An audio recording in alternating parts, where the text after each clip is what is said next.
Hey y'all, it's Jennifer. Welcome back to my channel. Today I am coming to you with an exciting history chat video. And this is possibly the most famous event that I have ever done a history chat on, and that is the sinking of the RMS Titanic.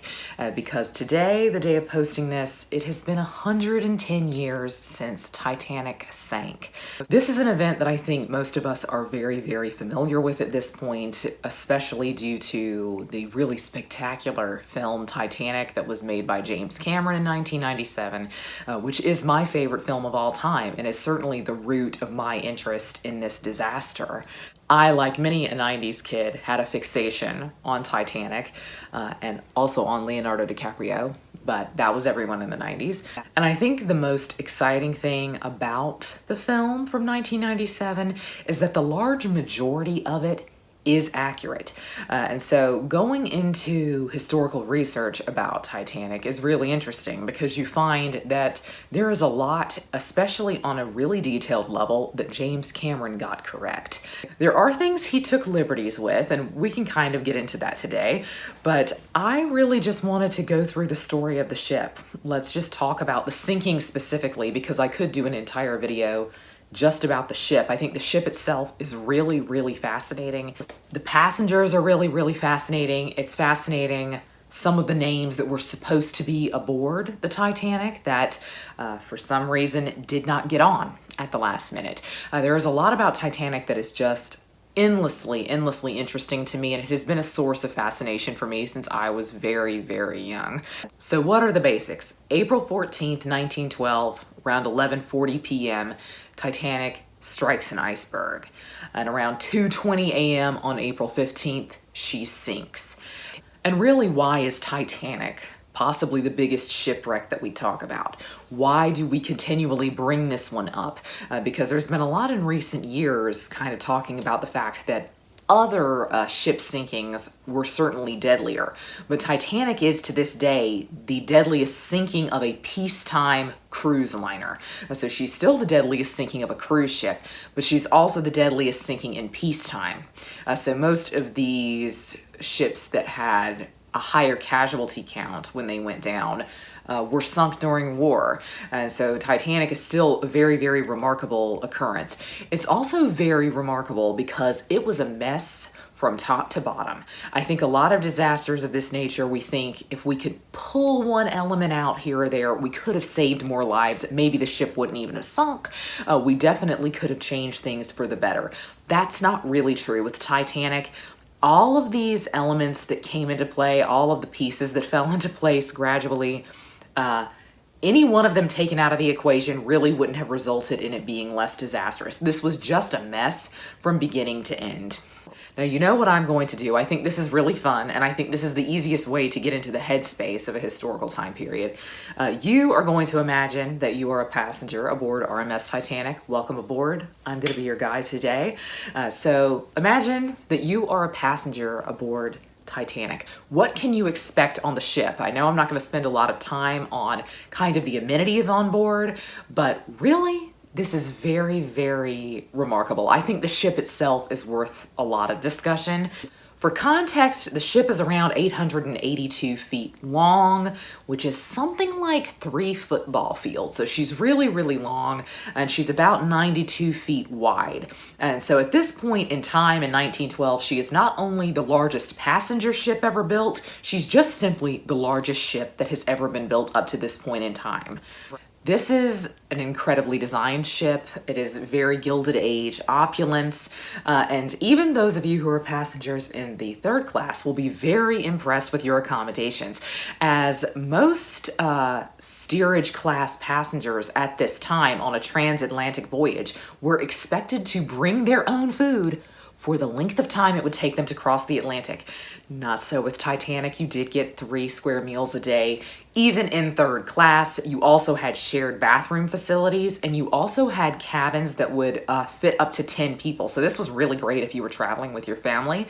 And really, typically, in third class at the time, there wouldn't even have been that distinction. It kind of was a free-for-all and really an open space. So even third class was really quite luxurious for the time.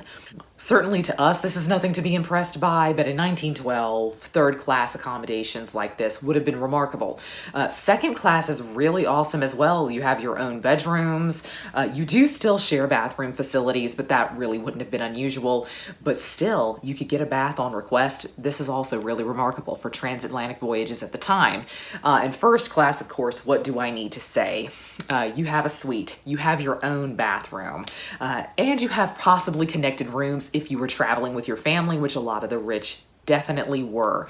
And also the grand staircase, the glass dome, this is really the most famous part of a ship, and it is absolutely beautiful. We don't have a picture of the grand staircase from Titanic. We do have a picture from her sister ship, the Olympic, and in the film it is perfectly recreated, and it's said that Titanic's would have looked absolutely identical. But as a passenger aboard Titanic, you have a lot of options available to you for how you want to spend the days that you're aboard. There are libraries, there are gymnasiums, there is a pool, and there are restaurants. And the restaurants are specifically for those of you in first class, because at this time, first class passengers, and really just kind of old money, let's say, still found like eating around other people to be very uncouth. And so the restaurants are for those first class passengers who don't find first class exclusive enough. And so you could reserve a table at one of the restaurants if you wanted to eat there at dinner for an extra price. Apart from this really luxurious design, Titanic also had some really interesting technical designs that were really unique to her and were kind of forward-thinking, let's say. An interesting technical part of the ship that I think is important to keep in mind as we get into the sinking is that Titanic was designed with 16 watertight compartments along the waterline. And so she was designed to stay afloat with 4 of these watertight compartments completely flooded. And speaking of the technical design of the ship, maybe now's a good time to mention the lifeboats that are aboard. Titanic had 16 davits. Now, a davit is essentially a crane that would go over the side of the ship. These davits were designed to lower lifeboats into the water. And so with 16 davits, they each were capable of lowering 3 lifeboats. So essentially, that means Titanic had room for 48 lifeboats. She only had 20. This is possibly the biggest controversy around the sinking of Titanic, is that she only has 20 lifeboats. And so with 20 lifeboats at full capacity, only half the people on board would be able to board a lifeboat in this situation, as she is carrying over 2,200 passengers. The ship actually has the capacity to carry over 3,000. And so if the ship was at full capacity, only a third of the people aboard would have been able to be accommodated by the lifeboats aboard. But I want to go on and say about the lifeboats, this was actually standard practice, and they were following maritime guidelines at this time. And in fact, actually, Titanic was doing a little bit more than what the guidelines were. Guidelines stated you only needed 16 lifeboats for a ship this size. So having 20, she's doing a little bit better. The thing about lifeboats at this time is that essentially they were really only going to be used to ferry people from the sinking ship to the rescue vessel. It was never intended for lifeboats to keep the entire population of the ship afloat or even to take people to shore. That was never the intent of a lifeboat at this time. And this goes into the whole myth of Titanic being unsinkable. Most people at the time viewed most ships as practically unsinkable, not totally unsinkable. And this largely goes hand in hand with that most people would be able to board a lifeboat, ferry over to the rescue vehicle, the lifeboat could come back and get others. It was never really expected that you would need a lifeboat to accommodate every passenger on board. So unfortunately, they actually are following guidelines of the time. This will come back to bite them, as you might can imagine, and as I'm sure you know. So as I said, we have over 2,200 passengers aboard, though the ship has a capacity for over 3,000. So who are your fellow passengers? Who would you be sailing with if you were a passenger aboard Titanic? A lot of really big names from the Gilded Age are aboard. But first, let's talk about some people who are technically crew, who were working on the ship that you should be aware of. Some of the most famous people who worked on the ship were Thomas Andrews, who was the naval architect. He essentially designed Titanic.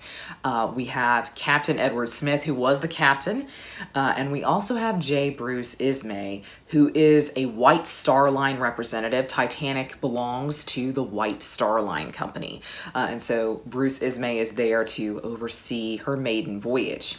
Some of the most famous passengers aboard are John Jacob Astor IV. He is the richest passenger aboard, and you may be familiar with the Astor family right now if you have been watching HBO's Gilded Age. The Astors are a really big name in that show, and they were a really big name historically.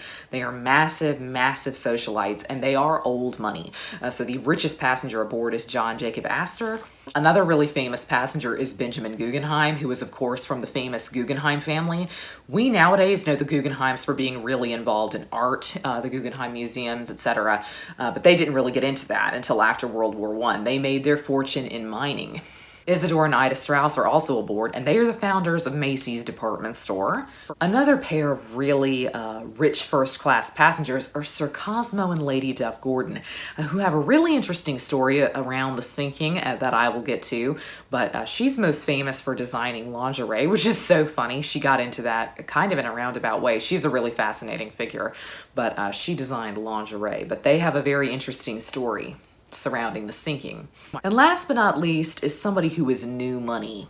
And so if you're in first class, you might not have a very high opinion of her, but that would be Margaret or Molly Brown, who also becomes one of the most famous survivors of the Titanic sinking. So let's say you've boarded the ship. She leaves on her maiden voyage on April 10th. At 11:40 p.m. on April 14th, the lookout spots an iceberg directly ahead of them. The ship is ordered to steer around, but it's too close to the iceberg and the ship's really big. It can't turn on a dime like that. And I think one of the big questions people have is, why didn't they see the iceberg until they were right up on it? And it's because seas were actually very, very calm that night. Normally icebergs are spotted when surf breaks around the base of the iceberg. I say the base, of course, most of the iceberg is underneath the waterline, but surf typically breaks around them. Specifically at night, they are very difficult to see. And I have recently learned this, that it was super dark on the night the Titanic sank because there was only a crescent moon, so there's not a lot of natural light out there either, competing especially with the ship's electric lights. The ship is also apparently going at quite a high speed, which is another bit of controversy surrounding the sinking. The captain has apparently been informed that there is a lot of ice in the water out here, but he doesn't slow speed at all, which is typically what you would do when you knew you were moving into an ice field. And so this is possibly the fatal mistake. So they do hit the iceberg, and the interesting thing is it runs along the starboard side, and it doesn't really puncture the hull, which is what you would think of an iceberg doing. Titanic is really strong. So basically what happens is the iceberg bends the hull in and kind of creates a gap. In so many ways, this is so much worse than if the iceberg had actually just punctured the hull and left a bunch of holes along the way, because that might have been more manageable. Because the hull is bent, water rushes in very, very rapidly, and 5 of the watertight compartments flood. If you remember, Titanic was designed to stay afloat with 4 watertight compartments flooded. She begins sinking bow first, so the front part of the ship first, with the stern kind of coming out of the water. To go back to my analogy, let's say you're a passenger on board the ship. Do you even know this has happened? At 11:40 p.m., you actually might be asleep. Now, if you were on the starboard side or the right side of the ship, you've definitely felt a shudder. But if you were on port side, you may not even have known that this happened. Again, keep in mind, the ship is huge, so it may not have been immediately apparent that she hit an iceberg. And even once that's known, it's not really treated as an awful disaster, but it is absolutely a disaster. With only 20 lifeboats aboard, most of them capable of carrying 65 people at capacity, there is only room to save half the people on board the ship. The crew had also never done a lifeboat drill with the lifeboats, and thus they didn't really know how much weight the lifeboats could hold, which led to a lot of lifeboats being launched half full, and they also didn't actually know how to launch the lifeboats, period. And as stated earlier, a lot of the passengers are not really informed of the severity of the situation, which leads many of them to believe that it's actually safer to stay on board Titanic than to get into a lifeboat. Another of the most controversial points about the sinking of Titanic was the order given to save the women and children first. And this was an idea that was prevalent at the time, but it was not actually in maritime law. This is not something that was standard by any stretch of the imagination. But the idea is that in a dangerous or life-threatening situation, you would want to help women and children first. Titanic is actually the most famous instance of this happening. And even that's a point of confusion because apparently someone asked the captain, shouldn't we start getting the women and children in the lifeboats? And he said, yeah, women and children. And two officers are there, Officer Lightoller and Officer Murdoch, who were two of the most famous officers on board the ship. Murdoch hears women and children first, but then I can let men on. Lightoller hears women and children only. So Lightoller and Murdoch actually take lifeboats on either side of the ship, and thus which side of the ship you were on as a man kind of determined whether or not you might have survived. But this is possibly one of the most famous aspects of the Titanic disaster, and it leads to only 20% of the men aboard surviving. 80% of the men aboard die. It also leads to really confusing situations for women who don't want to leave their fathers or their husbands behind. So your fellow passengers, Ida and Isidore Strauss, the founders of Macy's, Ida refuses to get on a lifeboat without Isidore. And Isidore doesn't want to get on a lifeboat when there are younger people aboard worth saving. And so they stay aboard the ship. And it's said they are the inspiration for the old couple in the bed in the Titanic film. Something really irritating starts to happen, which is that these lifeboats are launched half full. So there are 20 lifeboats. Each has the capacity of about 65 people if it's full. And yet there are lifeboats that are launched at least half full. There is famously one lifeboat launched with only 12 passengers. So why were the lifeboats half full? The crew had not been trained, as I said, and actually many of them seemed to have feared that the lifeboats would buckle if they put more than a certain amount of people in. The women and children rule also compounds this because officers who think it means women and children only will launch boats with space that could have been occupied by men. They launch them empty because they think women and children only are to be allowed in the lifeboats. And those lifeboats that are half full or have a lot of space actually never return to the wreck to pick up other passengers because they fear being swamped by all of the passengers that have jumped that are in the water. Let's say you're waiting for a lifeboat. So what's the atmosphere like on deck? It's actually not bad at all.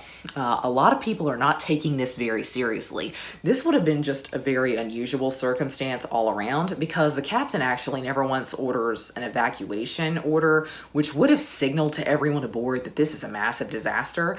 But since he doesn't really do this, a lot of people think it's safer to stay on board Titanic rather than get on the lifeboat. And other people think a rescue vessel will come long before the ship sinks because it does take Titanic over 3 hours to sink, which is a really long time.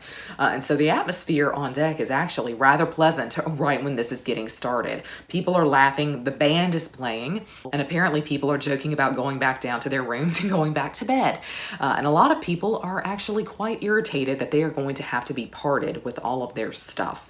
It's a cool night. You're probably dressed in the warmest clothes that you have, and you also have your life belt on. And this kind of happy mood starts to gradually shift as people begin to really understand the severity of the situation and as the ship begins to really start tilting. The bow is going down, so the stern is slowly rising out of the water. The deck is going at a tilt. If you want to go anywhere, you're going at an incline. But through all of this, you still hear music because that's right, the ship's band continues to play until the ship sinks. This is one of the most famous stories about Titanic, is that the ship's band played until the very end, trying to keep up morale, keep up momentum, make sure that people don't panic. And so they're actually viewed as some of the biggest heroes of the sinking of Titanic. Highly contentious, though, is the topic of their last song, the last song that they played. Most people think they played a very solemn hymn, which is Nearer, My God, to Thee. And I actually always think of Titanic whenever I hear Nearer, My God, to Thee. I can't even think of it in another context. Every time I hear it, I think of the Titanic sinking, because it's a very famous scene in the 1997 film, and it's also famous in other Titanic films. Nearer My God to Thee is nearly always the song chosen, but a lot of passengers say they never heard this song. They say that the band was really playing just totally upbeat music. They say that the band was playing really quick moving, happy music, trying to keep momentum up. And Nearer My God to Thee is a very solemn sounding song, which really would sound like a swan song for the band, I think. And apparently the leader of the band always said prior to the sinking of Titanic that if he was on a sinking ship, he would play Nearer My God to Thee. So we don't know whether or not they played that or not, but sadly none of the band survives. Around 2 a.m., the sinking of the ship starts to really accelerate as the water reaches the midway point of the ship. So this is where the glass dome is.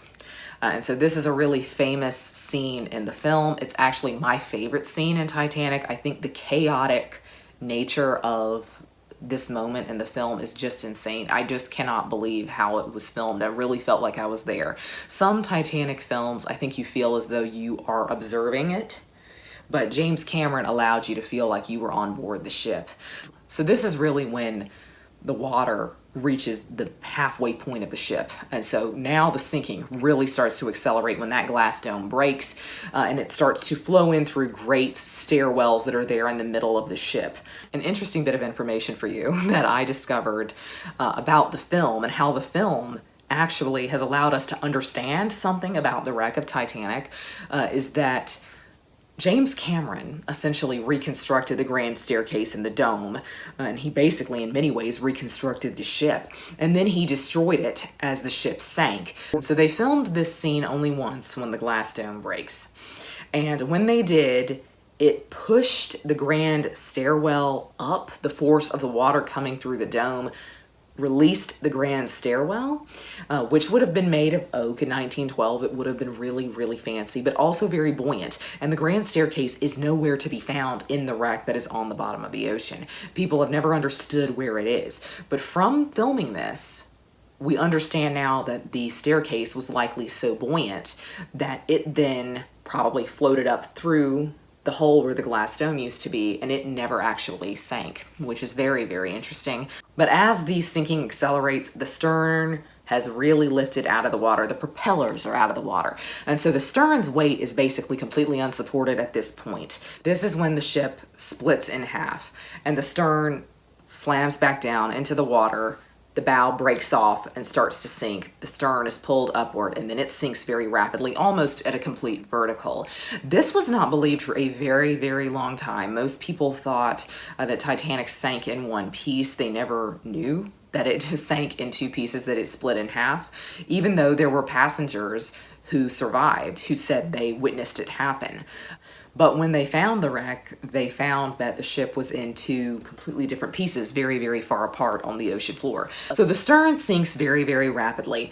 And the unfortunate thing is that there are so many people still left aboard because, of course, the lifeboats only had room for half the passengers, but most of those were launched half full. So most of the passengers aboard Titanic are still aboard the stern.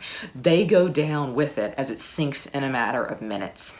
Given that they struck an iceberg, you can assume that the water was very cold. It was actually an unseasonably cool April that year in general, but you can probably safely assume that the water was very, very cold. There were measurements taken around the time of the sinking that put the water at 28 degrees Fahrenheit, -2 Celsius. And so to give you possibly the most gruesome detail, I will tell you how people in the water died. They did not actually die of hypothermia. That's what most people assume. Many of the people in the water died of cardiac arrest. And this apparently was specifically true if you jumped from the ship into the water when it was still sinking.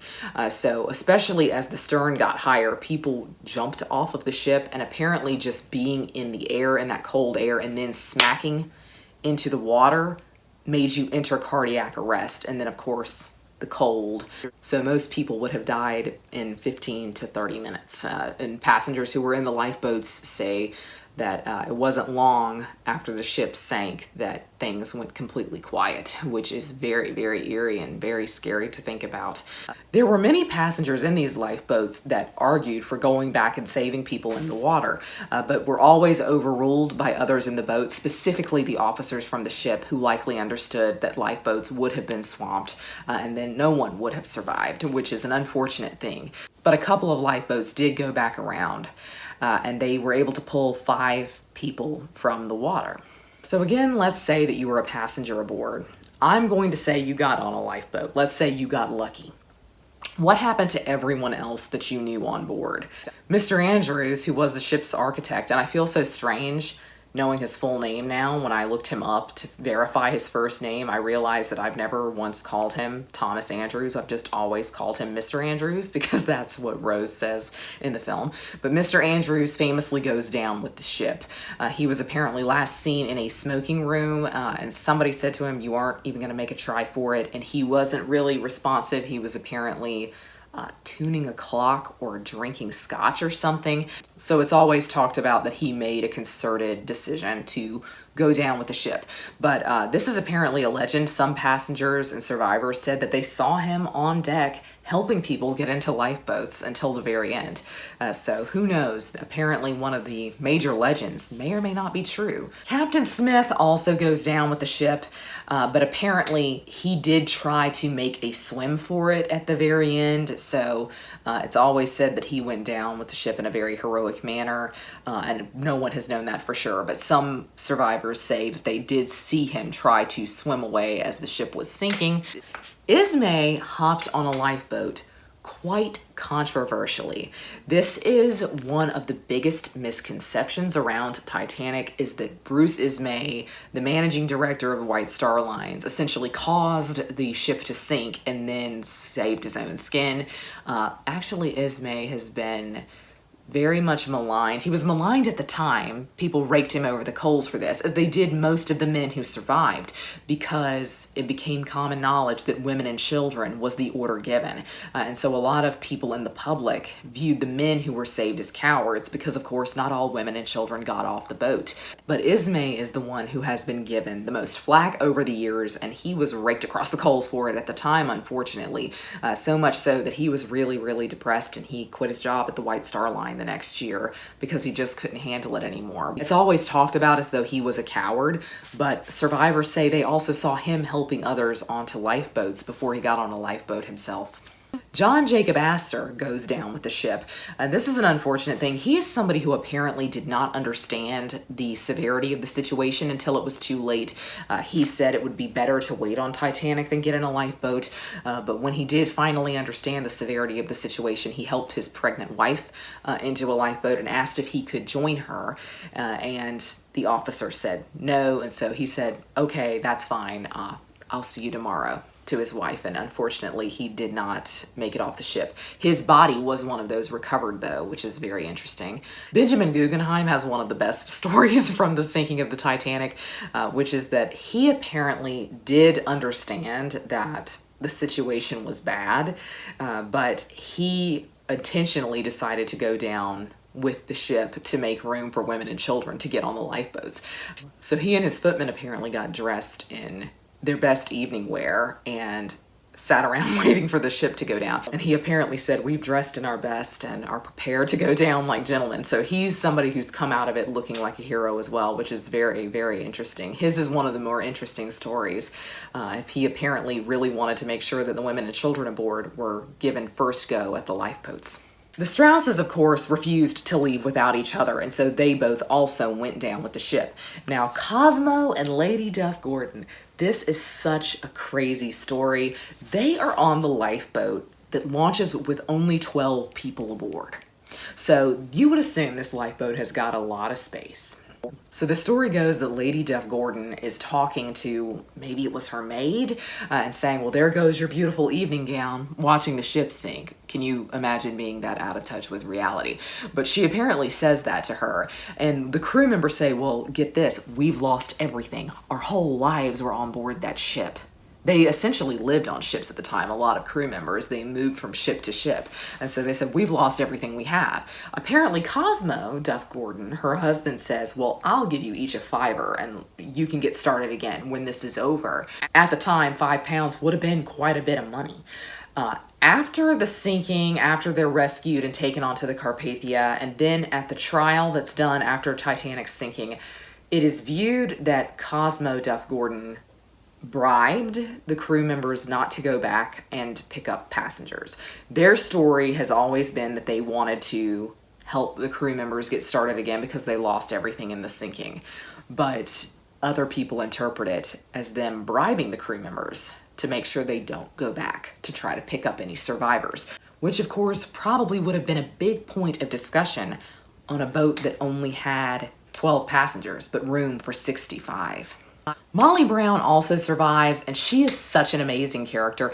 Really, in the end, Molly Brown deserves her own video because her life prior to and post the sinking of Titanic is just genuinely one of the most fascinating things I've ever heard. She is a genuinely fascinating woman, but she apparently was very, very controlling on her lifeboat. She very much wanted to go back and save people. The crew members kept coming at her and saying, no, don't do it. She apparently could row the boats when some of the crew members could not. So she's very famous as somebody who was advocating to save lives and who really had her head on her shoulders. She's not somebody who freaked out during this. Unlike some other people, apparently Captain Smith was very much in shock as this was happening. Speaking of Smith, I really think he's the one who should be characterized as not the villain of the piece. I think that's the wrong thing to say about anything regarding Titanic, but certainly he has made a lot of fumbles in this. He's the one who knows there's ice out there but chooses not to slow the ship down. He doesn't give an evacuation order. He's never trained the crew on this. The crew are completely unfamiliar with the lifeboats. And then he apparently shuts down during the sinking and he allows this craziness with the women and children first to start happening. But all told, of the over 2,200 people who were aboard Titanic, over 1,500 died. 20% of the men survived, 75% of the women survived, and 50% of the children survived. Most of the children who did not survive were in third class. Only one child from first class did not survive. And that's an interesting story. Those are the Allisons, and interestingly, they had 2 children, and so their nanny took their youngest child and got on a lifeboat. And I'm not really sure why there was confusion about this, why she didn't tell them what she was doing, or maybe they just got separated. But so the mother and father and their daughter, who was around 5, I think, they stay on board the ship hunting for their son and hunting for that nanny, trying to make sure that they don't leave without them. And so they unfortunately are on the ship when it goes down. There's a lot of sad stories like that, and there are unfortunately probably a lot of stories that we will never know about Titanic because of how hard it was for third-class passengers to get up to the top deck to board a lifeboat. You've seen, specifically in the film, you've seen those gates that were closed. Now, apparently this was not really intended to keep third-class passengers from reaching the lifeboats. So they say, so White Star Line said at the time, and so people believe. But really, a lot of the people who died when Titanic went down were third-class passengers. And there is a really kind of famous instance of third-class passengers breaking down one of these barricades so that they can get up to the deck and try to make a go at one of the lifeboats, which has been adapted into film many times. Specifically in the 1997 film, it's shown with Jack and Rose happening. And so really, why would this happen unless you felt that you were being kept below deck? The survivors in the lifeboats are picked up by another ship in the area that is called the Carpathia the morning of April 15th. And so that really sums up the sinking of the Titanic. I don't actually think it does. I feel like I've lost so much of the thread here because there is so much to say. There are so many details. Really, in the end, the broad picture of the sinking of the Titanic is not what is most interesting. What is most interesting are these elements that have entered into legend and the individual story of certain passengers. That's what makes Titanic an enigmatic story, an alluring story at that, is that you become attached to individual people on board the ship. For example, the Allisons, the Astors, the band playing as the ship sinks, All of these are really powerful moments, I think. It's actually more interesting to view the sinking of the ship through a passenger's eyes than it is to just study it as an event. But even what I thought was going to be a very brief introduction to Titanic has been an hour of me filming, so I do apologize for that. But I would love to know your thoughts about Titanic down below. If you've read any amazing books about Titanic, what you feel about the film. This is just one of my pet time periods and I absolutely love it. But that's going to be all for me today. I hope you're all having a great week. Happy reading. Goodbye.